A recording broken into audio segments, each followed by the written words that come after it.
Regardez les caméras ici. Regarde ici. Regarde ici. Ton nom c'est quoi? Black. Regardez sa carte là-bas. Si ça passe, on va te massacrer ici là. Tu vas voir. Tu as de quelle nationalité? Camerounais. Camerounais. Et toi? Pardon? Stone. De quelle nationalité? Camerounais. Il faut filmer ça. Voilà, mes soeurs compatriotes subsahariens. Voilà, nous avons des... Là, je ne vais pas dire des Camerounais, mais nous avons des frères subsahariens qui sont là. Et tout leur travail ici, c'est d'agresser leurs propres frères aussi. Nous voyons tout ce qui se passe actuellement dans les pays maghrébins. On voit comment nous sommes maltraités. Et voilà aussi nos frères, nos propres frères noirs qui sont là, qui nous agressent, qui nous torturent en route. Nous voyons ce qui se passe actuellement à Tébessa. Nous voyons des massacres qui se passent à Tébessa. Laisse le message. Nous voyons tous les massacres qui se passent aujourd'hui à Tébessa, vers la frontière entre l'Algérie et la Tunisie. Comment les migrants sont maltraités, comment ils sont torturés en demandant des rançons à leurs familles. Donc voilà d'autres clans qui sont là. Ils étaient au nombre, vous étiez au nombre de combien? Ils étaient au nombre de 4. Donc nous avons arrêté 2 personnes. Ils ont même des victimes qui sont là, leurs propres frères camerounais, ils ont agressé. Mon frère, viens témoigner. Mon frère, viens attends, viens. S'il te plaît, attends d'abord. Reste là-bas d'abord. Témoigne sur les caméras. César, tu es de quelle nationalité? Je suis Camerounais. Tu les connais ces gens-là? Je les connais tous. Ils t'ont fait quoi? Ils m'ont agressé. Ils étaient au nombre de 4. Ils étaient au nombre de 4. Ils t'ont agressé où? Ils m'ont agressé après Tébessa. Après Tébessa. Oui. Voilà, ils t'ont pris quoi? Ils m'ont pris mon téléphone et ils m'ont menacé de me poignarder tout au cours de la route jusqu'à destination. Jusqu'à destination? Oui. Jusqu'à un nombre de combien? C'est bien là. Pousse-toi, toi, ton nom c'est quoi? Mondouga Matin. Toi aussi tu es Camerounais? Oui, Cameroun. Toi, ils t'ont pris quoi? Ils m'ont rien pris. Ils ont agressé mon père puisqu'il n'avait plus rien chez moi. Ils t'ont menacé aussi Ils m'ont menacé aussi de mort. De mort. Jusqu'à Alger. D'accord, jusqu'à Alger. Donc, chers lecteurs, vous voyez, donc ça c'est peu de témoignages qui est là. Nous vous reverrons dans de prochaines vidéos. Encore l'homme qui dit tout, one love. La famille, vous voyez des choses comme ça, c'est vraiment dommage. C'est vraiment dommage. Des subsahariens qui agressent des subsahariens. C'est grave. C'est grave. On ne va pas dire non, c'est telle nationalité, telle nationalité, telle nationalité. Comme l'a dit le frère. Il a parfaitement raison. Parce que le bandit, le brigand, la mauvaise personne n'a pas de nationalité, n'a pas de race, n'a pas d'ethnie. Un bandit, c'est un bandit. Ce qu'on vient de voir là, ce sont des Camerounais. Mais ça ne veut pas dire que c'est tous les Camerounais qui sont comme ça. Pour preuve, ils ont agressé leurs propres frères camerounais. Pour vous dire qu'un bandit est un bandit simplement. C'est triste. C'est la triste réalité sur cette route de l'immigration clandestine. C'est dommage. C'est-à-dire, c'est nos propres frères qui nous font plus de mal. C'est tes propres frères qui te feront plus de mal sur cette route. Des témoignages, il y en a plein. Et moi-même, j'en connais. Parce que j'ai connu cette route. C'est dommage. C'est dommage la famille. Des gens qui sont sortis se chercher. Tous dans la même casserole. Au lieu de chercher à traverser tranquillement, ils se mettent là à agresser leurs frères. Voilà. Comme ça, bêtement. Bêtement comme ça. Des vauriers. Sur la route, c'est comme ça. C'est la triste réalité, la famille. C'est triste. Lorsque tu prends la route, en passant par le Mali, pour aller au Niger, essayant de rentrer en Algérie, c'est pareil. Je vous dis, au Mali, lorsque tu arrives au Mali, c'est-à-dire, il y a un gars là-bas qu'on appelle Bari, qu'on appelle Koto Bari. C'est comme ça on l'appelle. Il est connu. Un certain Koto Bari. Et d'autres personnes. Il n'est pas le seul. C'est-à-dire, tu viens, il se fait passer pour un passeur. Vous comprenez un peu? C'est à partir du Mali qu'il va te vendre. À partir du Mali, lui, il te vend. Il dit non, qu'il peut t'envoyer directement en Algérie.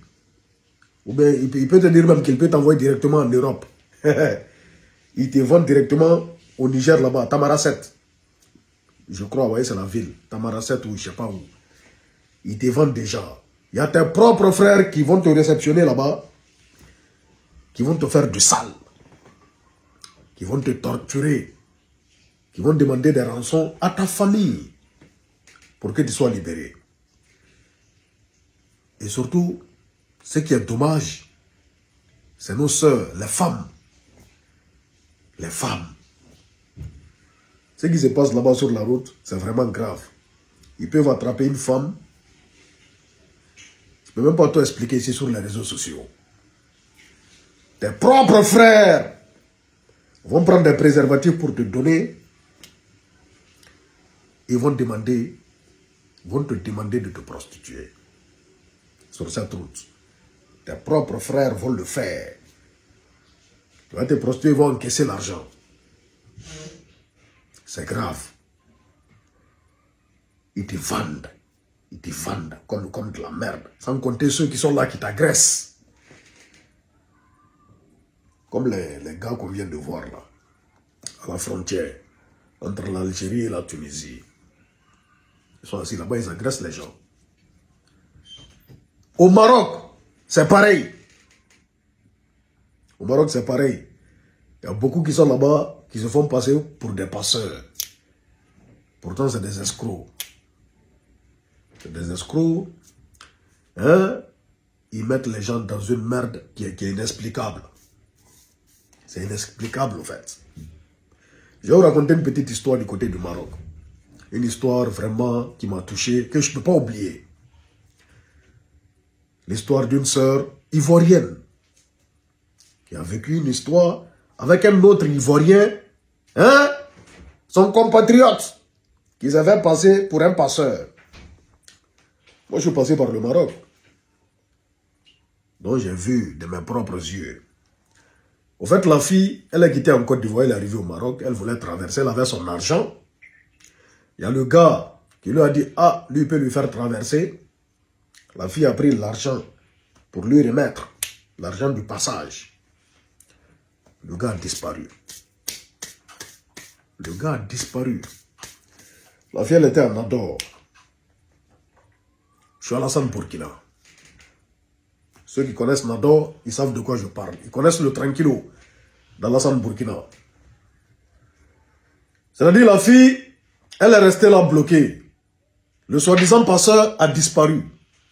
Elle va faire comment? Elle n'a pas d'argent, elle n'a rien, elle ne connaît personne. Elle a été obligée de se mettre avec un autre soi-disant passeur qui était là-bas, hein, pour pouvoir survivre. Elle n'a plus retrouvé le gars, il a disparu de la circulation. Avec l'argent de la fille et l'argent de beaucoup d'autres personnes, des Ivoiriens aussi, comme lui. La fille, c'est dans ça, elle est restée, elle a eu 2 gosses, de 2 pères différents, en 2 ans. En 2 ans, elle est restée bloquée là 2 ans, à cause de ce maudit. Elle était obligée, voilà. Oh, elle a eu 2 gosses dans ça. Et moi, devant moi, un jour à Nador, 2 ans après, la fille a vu le gars devant moi. Elle a commencé à pleurer. Elle est venue attraper le gars, elle a commencé à pleurer. Elle a pleuré, elle a pleuré. Elle dit, ouais, ce que tu m'as fait. La situation dans laquelle tu m'as mis. Elle a expliqué, nous tous, qu'ils étions là, non, on était dépassés. On a voulu attraper le gars pour mettre le feu sur lui. Le jour-là, il a eu la chance. Il a eu la chance. Après, je ne sais pas comment l'histoire s'est terminée entre eux. Parce que bon, nous on a vu ça comme ça. Après, on a compris l'histoire. On était de passage aussi. Pour vous dire combien de fois il y a des mauvaises personnes sur cette route. Sans compter les maudits qui agressent. Tout ça là, c'est le danger, c'est le risque qu'il y a sur cette route. Les autres, les Maghrébins, ils nous chient dessus. La police, la gendarmerie, au Maghreb là-bas, lorsqu'ils voient... Vous aviez vu ce qui s'est passé en Tunisie. Vous voyez ce qui se passe en Libye, ce qui se passe en Algérie et au Maroc, dans certaines villes. Quand tu as la peau noire, tu n'es pas considéré. Ils te considèrent comme de la merde. Maintenant, rajouter à ça, tes propres frères subsahariens vont t'agresser, vont t'escroquer. C'est vraiment triste. C'est pourquoi, si tu as la possibilité d'éviter cette route, évite-la. Le risque, il est énorme. On sait que ça ne va pas au pays. Mais, si tu as la possibilité d'éviter cette route, de ne pas emprunter cette route du Maghreb, c'est mieux d'éviter. Il y a des gens qui vont dire, ah, toi tu es là, tu nous parles, tu nous décourages, mais toi-même tu es passé par là-bas. Oh, d'accord. Justement, c'est parce que je suis passé par là-bas que je suis le mieux placé pour vous en parler. Pour vous faire un témoignage vivant. Là-bas, c'est la loterie, au fait. Vous connaissez comment se passe la loterie. Les perdants sont plus nombreux que les gagnants dans la loterie. Voilà. Je suis des rares personnes qui ont réussi en tout cas à traverser. Sous quelles conditions, seul Dieu sait. Je ne peux pas tout expliquer. La souffrance que j'ai endurée durant mon passage. Et d'autres personnes, d'autres témoignages. C'est un risque énorme. Le risque, il est énorme. Donc c'est à toi de voir. C'est à toi de voir. Mais à nos frères subsahariens qui font du mal à leurs propres frères et sœurs, réfléchissez un peu. Réfléchissez. C'est grave ce que vous faites. C'est grave. Très très grave. Wallahi. Mais bon. C'est un peu ça. À nos dirigeants, vraiment, essayer de développer nos pays. C'est-à-dire pour éviter qu'on se retrouve dans ce genre de situation. Wallahi. Parce que la base, la source, c'est ça. C'est parce que ça ne va pas au pays que les gens sont obligés de fuir, venir se mettre dans la merde. Comme ça, se retrouver au Maghreb, où tu es considéré comme un chien. Où tu encours tous les dangers, tous les risques. C'est triste. Quand je pense à certaines choses, jusqu'aujourd'hui, ça m'affecte. Wallahi. Ça m'affecte grave, surtout par rapport aux femmes. Surtout aux femmes, à nos sœurs, éviter cette route. Je vois des femmes sur ces routes avec même des bébés. Waouh! C'est dommage. C'est dommage. Wallahi, que Dieu nous protège. Amin ya Rabbi. Bixul 224 Guinéens est fier.